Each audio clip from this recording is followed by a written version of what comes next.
सत्यो कौन लो ऐसे सत्य सत्य कौन लेके 1 कोलिशियो 1:26-27 अर्थात उस भेद को जो समय और पीढ़ियों से गुप्त रहा परंतु अब उसमें उन पवित्र लोगों पर प्रकट हुआ है।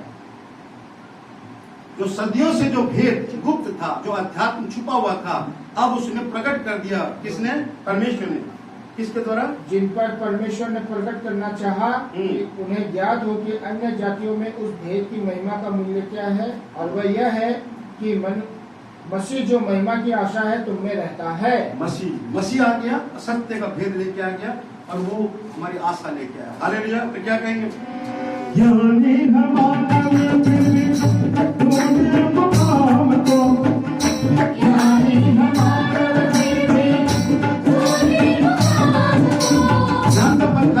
मनुष्य ज्ञानी हो गया और अजय को ढूंढ रहा है, नहीं मिलेगा। अब यीशु मसीह में आकर हमने ज्ञानी को छोड़ना है, ज्ञानी को छोड़ देना है, ज्ञान से ही बाहर निकलना पड़ेगा। इसलिए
हमारे पास आ गए जिनके बारे में हमको गौर करना पड़ेगा कि अध्यात्म का उनसे कोई लगाव है क्या।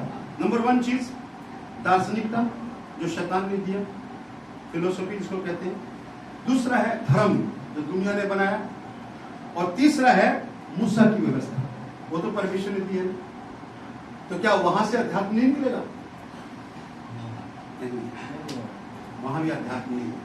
अगर वहां अध्यात्म होता तो परमेश्वर यीशु को नहीं भेजता। Hallelujah, praise the Lord. वहां अध्यात्म बिल्कुल नहीं है। आप देखेंगे, पढ़े में आपको प्रमाण दूंगा एक वचन के द्वारा, बिल्कुल अध्यात्म नहीं वहां पे। खत्म है वो लोग, और पर्दे में हो लोग, हमसे ज्यादा पर्दे में हो लोग। क्योंकि जिस इतना बड़ा पर्दा पड़ा हुआ है कि यीशु मसीह जो हमसे पैदा हुआ वहां पर क्रूस पर चढ़ा दिया लोगों ने। हमको नहीं चढ़ाते भाई, हमारे सामने प्रभु आते। कितना बड़ा पर्दा है उनके पास, सोचिए। अब देखिए, परमेश्वर ने संसार का सभी जातियों में से एक जाति चुना उसने। किसको? यहूदियों को उसने चुना, ताकि उनके बीच काम भी किया परमेश्वर ने। क्यों किया? ताकि दुनिया जाने कि परमेश्वर का प्रयोजन क्या है, परमेश्वर की इच्छा क्या है। मानवीय गौम पावल है। अच्छा, यहूदी लोग उनके मूल पुरुष इब्राहिम के कारण ब्लेसेड थे, आशीषित थे, और मूसा के कारण उन्होंने व्यवस्था पाई। दोनों कारण किसका है? परमेश्वर का। इब्राहिम कारण तो ब्लेस करिले और मूसा द्वारा तो व्यवस्था दिले। आमार किया सी जब हम गैर यहूदी थे, हमारे पास क्या था उस समय काल में? हमारे पास क्या था? क्या होगा? सोचिए, बताइए क्या था? हमारे पास धन के बंधन। वचन से समझाएंगे, वचन से। उसी समय काल में संसार के अन्य लोग जो गैर यहूदी थे, वे अपनी व्यवस्था पर चलते थे, परंतु परमेश्वर उनको जायज बताया। रोमियो 2 पढ़िए, रोमियो 2:14 उन्हें जाहिर बताया परमेश्वर ने।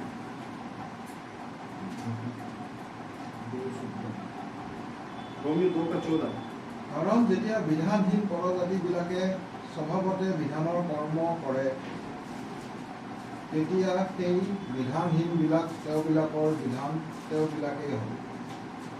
तो बहुत क्लियर नहीं होता है असल में। फिर जब अन्य जाति लोग जिनके पास व्यवस्था नहीं हाँ स्वभाव ही से व्यवस्था की बातों पर चलते हैं, करते हैं।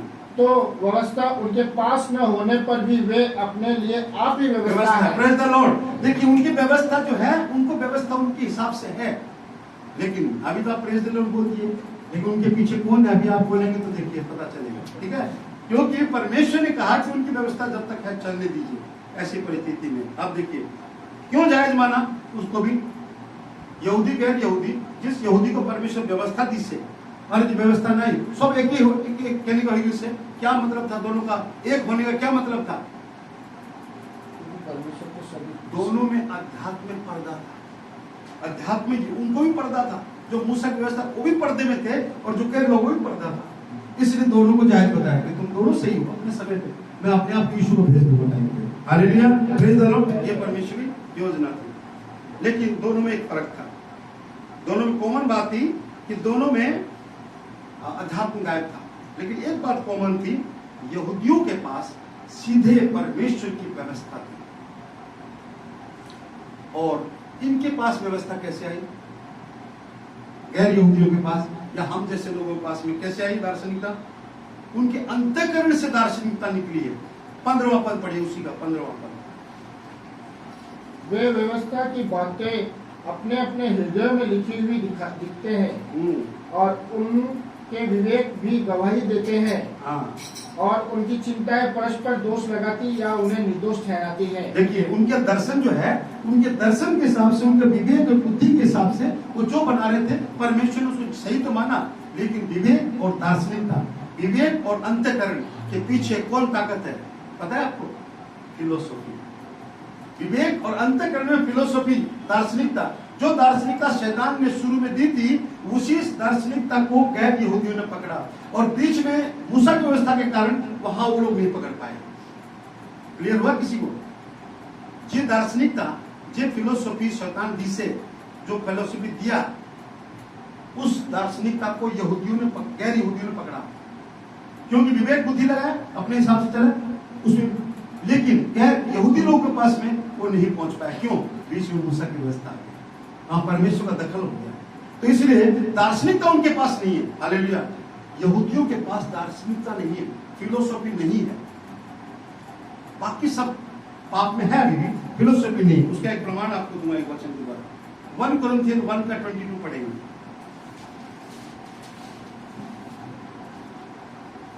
1 कोरिन्थियन। यहूदी तो चुनना चाहते हैं और यूनानी ज्ञान की खोज में है। ज्ञान की खोज में, ये यूनानी गैर यहूदी है, ये लोग क्या बुद्धि ढूंढ रहे हैं,